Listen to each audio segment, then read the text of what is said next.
ଜାଣୁଛି। ରୁହ, ତମ ହାତ ଥରୁଛି? ବାବୁ ମେଡିସିନଟା ଖାଇନି ତ। ତାମାନେ ତମକୁ କଣ? କ୍ୟାନ୍ସର ବାବୁ, ଲାଷ୍ଟ ଷ୍ଟେଜ। ବାବୁ ସେଥିରୁ ଆପଣ କ'ଣ ଭାବିବେ କହିଲେ? ଆପଣ ଆସନ୍ତୁ, ମୁଁ ଆପଣଙ୍କ ଜିନିଷ ତ ଉଠେଇ ଦେଉଛି। ତମର ଏ ଅବସ୍ଥାରେ ତମ ଦ୍ୱାରା କାମ କରିବା ମୋ ପକ୍ଷରେ ସମ୍ଭବ ନୁହଁ। ତମେ ଏବେ ଏଠୁ ଆସିପାର। ନାଇଁ ବାବୁ, ମତେ ଦୟା କରନ୍ତୁ ବାବୁ। 3 ଦିନ ହେଲା କିଛି ଖାଇନୁ ବାବୁ, ମତେ ଦୟା କରନ୍ତୁ ବାବୁ, ମତେ ଦୟା କରନ୍ତୁ। ବୁଝିଲେ ବାବୁ, ଆପଣଙ୍କ ଭଳି ଜଣେ ବାବୁଙ୍କର ବ୍ୟାଗ ବୋହି ନେଉଥିଲି ଯେ ବାବୁ ବ୍ୟାଗଟା ରଖୁ ରଖୁ ଟିକେ ତଳେ ପଡ଼ିଗଲା। ସେ ବାବୁ ପଇସା ତ ଦେଲେନି, ଓଲଟା ମତେ ବିଧା ପଇସା ମାଇଲେ, ମତେ ଦରମରା କରିଦେଲେ ବାବୁ। ହେଲେ ବାବୁ, ମୁଁ ଆପଣଙ୍କର ଏଇ ଜିନିଷ ତକ ଉଠେଇ ଦେଇ କିଛି ପଇସା ଦେଲେ ପାଉରୁଟିଟେ କିଣିକି ଖାଇବି ବାବୁ। ଶୁଣ, ତମ ପାଖରୁ ସବୁ କଥା ଶୁଣି ସାରିବା ପରେ ମାନବିକତା ଦୃଷ୍ଟିରୁ ମୋର କାହିଁ ଏମିତି ଅନୁଭବ ହଉନି ଯେ ମୁଁ ତମ ଦ୍ୱାରା ବୋଝ ଉଠେଇବି। ତମେ ଏଥର ଏବେ ଏଠୁ ଆସିପାର। ବାବୁ ମତେ ଦୟା କର ବାବୁ, ବାବୁ ମୋର ଗୋଟେ ଭଉଣୀ ବି ଅଛି, ସିଏ ବି 3 ଦିନ ହେଲା କିଛି ଖାଇନି ବାବୁ। ଜ୍ୱରରେ ବିଚାରୀଟା କମୁଛି ବାବୁ। ଆପଣ କିଛି ପଇସା ଦିଅନ୍ତୁ ବାବୁ, ପଇସା ଦେଲେ ମୁଁ ତା ପାଇଁ କିଛି ମେଡିସିନ ଆଉ ଖାଇବା କିଣି ନେଇଯିବି ବାବୁ। ଆପଣ ମତେ ମନା କରନ୍ତୁନି ବାବୁ, ଆପଣ ମତେ ମନା କରନ୍ତୁନି। ଆଚ୍ଛା, ତମର କ'ଣ ନିଜ ଲୋକ ବୋଲି କେହି ନାହାନ୍ତି? ତମେ କ'ଣ ଗୋଟେ ମୁଠାଏ ଖାଇବାକୁ ପାଉନ? ଥିଲେ ବାବୁ, ସମସ୍ତେ ଥିଲେ।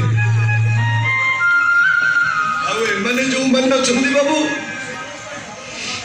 ମୁଁ ସେମାନଙ୍କ ପାଇଁ ଗୋଟେ ଅଦରକାରୀ ଅଡ଼ାବ ପାଲଟି ଯାଇଛି ବାବୁ।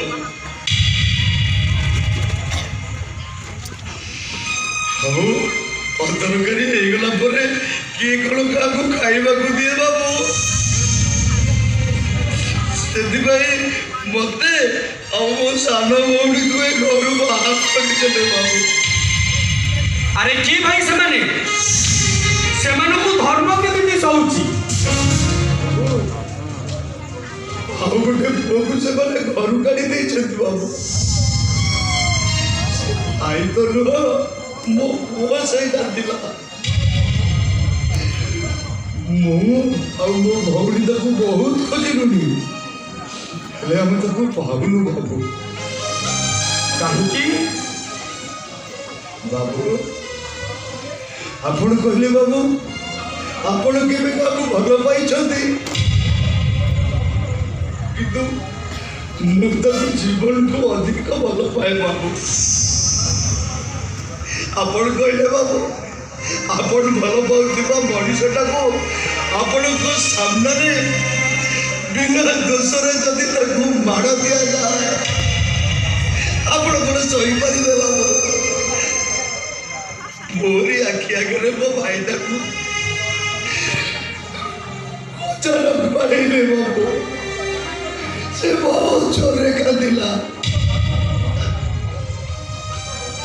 ହାତ ଗୋଡ଼ ଧରି ବହୁତ କାନ୍ଦିଲା। ହେଲେ ସାନ ବୋଉଟା ଆସିଲା, ତାକୁ ଘରୁ ବାହାର କରିଦେଲା। ସେ କିଛି ଭାବିଲାନି? ସିଏ କ'ଣ ଭାବିଥିବ କେଜାଣି ବାବୁ। ଆଉ ଗୋଟେ କଥା କହି ବାବୁ, ମୋ ସାନ ଭଉଣୀଟା ଆଇନା ମୋ ଅଜାଣତରେ ମତେ ଗୋଟେ କଥା ଲୁଚେଇଥିଲା ବାବୁ। ସେ ମନେ ମନେ ଆଲୋକଟାକୁ ବହୁତ ଭଲ ପାଉଛି, ହେଲେ ଏବେ 3 ଦିନ ହେଲା ଜ୍ୱରରେ କମ୍ପୁଛି ବାବୁ।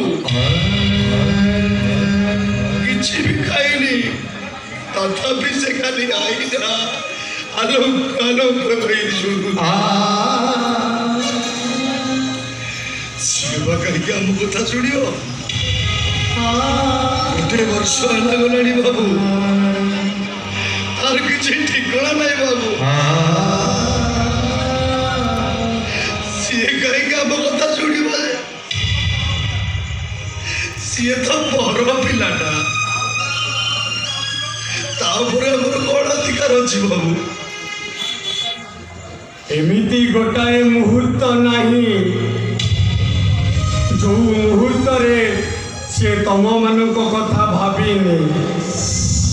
ଏମିତି ଗୋଟାଏ ସ୍ପନ୍ଦନ ନାହିଁ ଯୋଉଟା ତମ ନାଁ ନ ନେଇ ସ୍ପନ୍ଦିତ ହେଇଛି। ଏମିତି ଗୋଟାଏ ଲୁହ ନାହିଁ ଯୋଉଟା ଆଖିରୁ ବାହାରି ଓଠରେ ସରି ଯାଇଛି। ତାହେଲେ ଆପଣ ତମର ସେଇ ସାନ ପୁଅ ଆଲୋ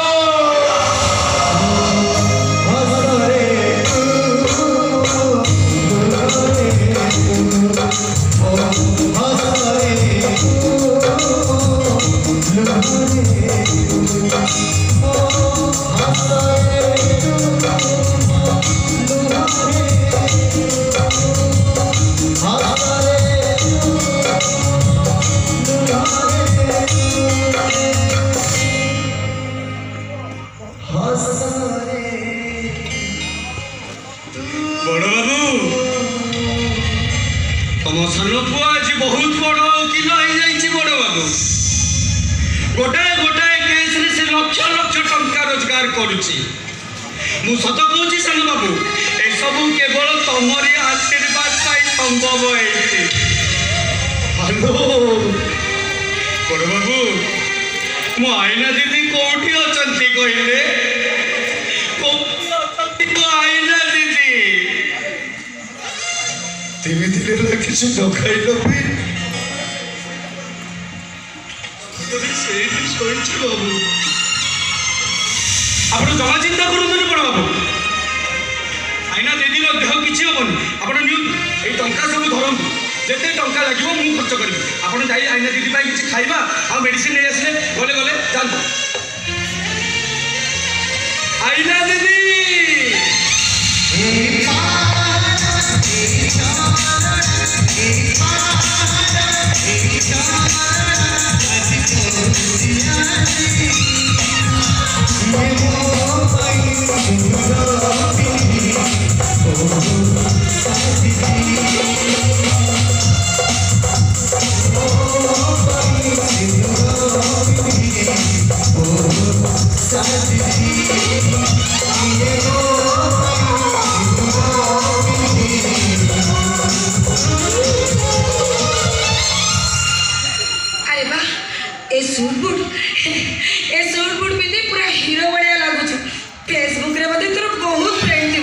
ଆଉ କମେଣ୍ଟ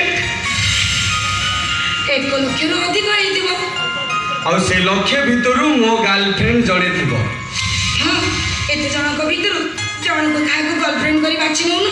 ଆରେ ବାବା, ସେଇଟା କ'ଣ ଆଉ ବାକି ଅଛି କି? ଏ ଆଲୋକ ମିଶ୍ର ଏବେ ଗୋଟେ ବଡ ଓକିଲ ହେଇଯାଇଛି। ଆଉ ସିଏ ଏମିତି ବେକାର ହେଇନାହିଁ ଯେ ସିଏ ଝିଅ ପିଲାଙ୍କ ପଛରେ ଗୋଡ଼େଇବ। ଏବେ ଝିଅ ପିଲା ତା ପଛରେ ଗୋଡ଼ଉଛନ୍ତି। ତାହେଲେ ତମେ ଗୋଟେ ଗର୍ଲଫ୍ରେଣ୍ଡ ବାଛି ନେଇଛ। ଦେଖି ଦେଖି ତା ଫଟୋ ମତେ ଟିକେ ଦେଖେଇଲୁ। ସେ ତା ଫଟୋ ଦେଖିବ? ହଉ ତାହେଲେ ଦେଖ। ସିଏ ଏମିତି ଜାଗାରେ ଅଛି ଯେ ସୂର୍ଯ୍ୟ କିରଣ ବି ତାକୁ ସ୍ପର୍ଶ କରିପାରିବନି। ଏଇ ବର୍ଷା ବି ତା ଦେହରେ ବାଜିବନି।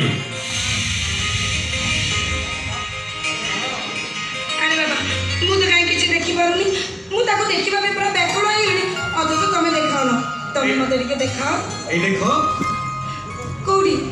କାହିଁ ମତେ ତ କିଛି ଜଣା ପଡୁନି। ଆରେ ମୋ ଆଖିକୁ ଭଲ କରି ଦେଖ। ଆରେ ବାବା, ତମ ଆଖିରେ ତ ମୁଁ ଦେଖାଯାଉଛି। ମୋ ଗର୍ଲଫ୍ରେଣ୍ଡ ଆଉ କିଏ କି?